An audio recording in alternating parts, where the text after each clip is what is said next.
जय जिजाऊ. आपल्या दुसऱ्या गेस्ट आहेत प्रतिभाताई पाटील. आज आपल्या कार्यक्रमात आपल्यासमोर उपस्थित आहे प्रतिभाताई पाटील. सध्या त्या फ्रेमिंग्टन सिटी, मिशिगन स्टेट, अमेरिका येथे वास्तव्याला असून त्यांचे मूळ गाव कळंब, जिल्हा धाराशिव आहे. प्रतिभा पाटील या अर्थशास्त्र, मानसशास्त्र, तत्वज्ञान आणि शिक्षण क्षेत्रातील अभ्यासक व विश्लेषक आहेत. शिक्षण क्षेत्रात त्यांचा दीर्घ अनुभव असून त्या शिक्षिका म्हणून कार्यरत राहिलेल्या आहेत.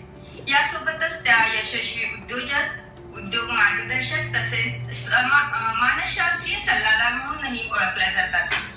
मानवी वर्तन, सामाजिक घडामोडी, आर्थिक दृष्टिकोन आणि शिक्षण पद्धती यावर त्यांचे सखोल अभ्यासपूर्ण मत अनेकांना मार्गदर्शक ठरते.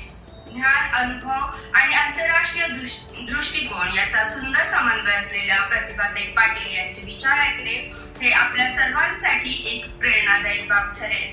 चला तर मग टाळ्यांच्या गजरात स्वागत करूया प्रतिभाताई पाटील यांचे. धन्यवाद. जय जिजाऊ, जय शिवराय. आज आपण जिजाऊंच्या जयंतीनिमित्त सगळेजण एकत्र जमलो आहोत आणि हा 10 दिवसांचा जो कार्यक्रम आहे, आपण हा सोहळा सेलिब्रेट करत आहोत.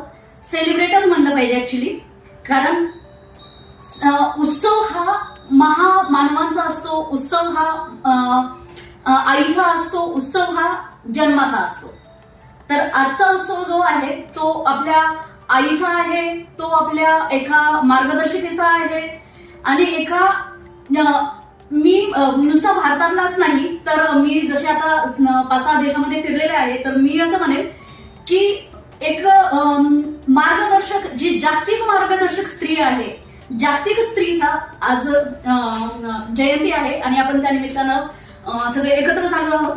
तसंच मी एक मेन्शन पण करेल, आज आणखीन एका खास व्यक्तीची जयंती आहे आजच्या दिवशी.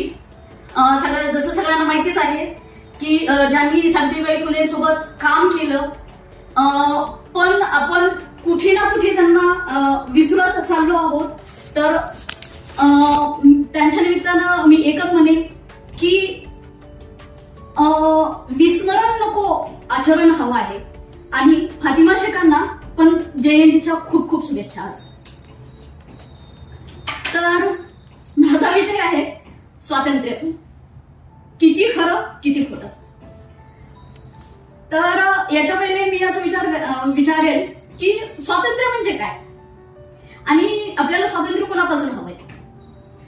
तर ज्यावेळेस मी व्हिडिओ ऑन केला तर मी विचारत होते, मी अशी छान दिसेल, मी आडवी छान दिसतीये की उभी छान दिसतीये, मी कसा माझा कॅमेरा ठेवू, ही जी भीती आहे, मी कशी दिसते, याच्यापासून स्वातंत्र्य हवंय. मी जरा डीप गळा घातलाय, माझी ब्रेसियरची पट्टी तर नाही दिसत आहे, याच्यापासून स्वातंत्र्य हवंय. अगं मी थोडस पुढे चालते, तू मागं बरं डाग दिसतोय का पडलेला, त्या डागापासून स्वातंत्र्य पाहिजे, त्या भीतीपासून स्वातंत्र्य पाहिजे. ना की मला पुरुषांपासून स्वातंत्र्य पाहिजे, ना की मला कोणापासून स्वातंत्र्य पाहिजे, मला माझ्या विचारापासून स्वातंत्र्य पाहिजे. आणि स्वातंत्र्य म्हणजे काय आहे की एक व्यक्ती म्हणून मला एक प्रतिष्ठा हवी आहे, एक माझी जगामध्ये जीवन जगत असताना माझी कुठं ना कुठं ओळख पाहिजे, मला एक स्वतःचं स्थान पाहिजे आहे. तर हे जे स्थान मी निर्माण करत आहे, तर हे स्थान निर्माण करत असताना भले मी आकाशापर्यंत, आपण आजकाल झेप घेतलेली आहे, आपण कल्पना विल्यमचं उदाहरण घेतो किंवा मी आता स्वतः राजमाताचं सांगत आहे, राजमाताचं उदाहरण आहे की या लोकांनी इतकी उंच झेप घेतली तरी पण आपण स्वतंत्र आहोत का, हा तर प्रश्न राहतोच.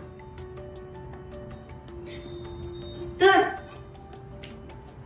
स्वातंत्र्य काय आहे माहिती का, की तुम्ही जगत असताना, आपण ज्यावेळेस मानव निर्मित झालो, आपली डेव्हलपमेंट होत आली, तर एक कुठं ना कुठं आपण नेहमी स्वतःच्या संरक्षणाचा विचार केलेला आहे की आपण ज्यावेळेस कल्पामध्ये राहतोय, आपण जेव्हा वसाहती बनवून राहतोय, तेव्हा एक कुठं ना कुठं काय आहे की तू आई आहेस, तर तू काय कर, तू तुझं मातृत्व जग. आणि तू काही शिकार वगैरे करत होती, मी आणून देईन तुला, मी तुझं संरक्षिता बनतो. मी तुझं एक संरक्षण करतो. आणि तो शिकारीला जो पडलेला बाहेर पुरुष आहे, तो पुरुष आणि आपण घरात राहिलेल्या स्त्रिया, की तो आणून देईल त्याच्यावरती डिपेंड आपण कधी होत गेलो.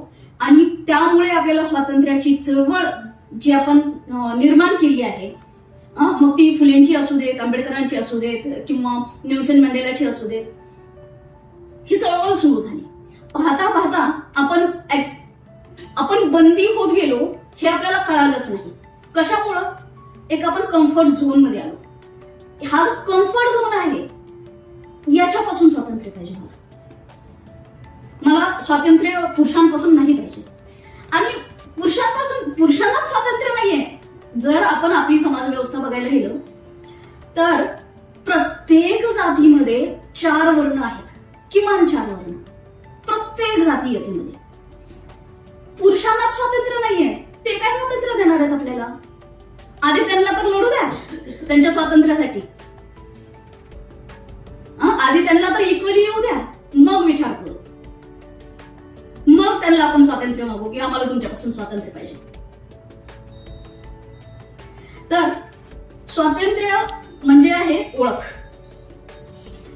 तर या ओळखीमध्ये काय झालं की आपण कुठं गेलो तर हा हळूहळू मनुवादाचे जे आहेत 8 हात, जसं ऑक्टोपस आहे 8 हातांनी तो आपल्या ला विळखा घालत गेला. ज्यावेळेस वसाहती निर्माण झाल्या त्यावेळेस मनुवाद येत गेला. आणि त्याच्यामध्ये आपल्याला loyalty, culture, festival, celebration, religion, beauty, internal and outer also, responsibility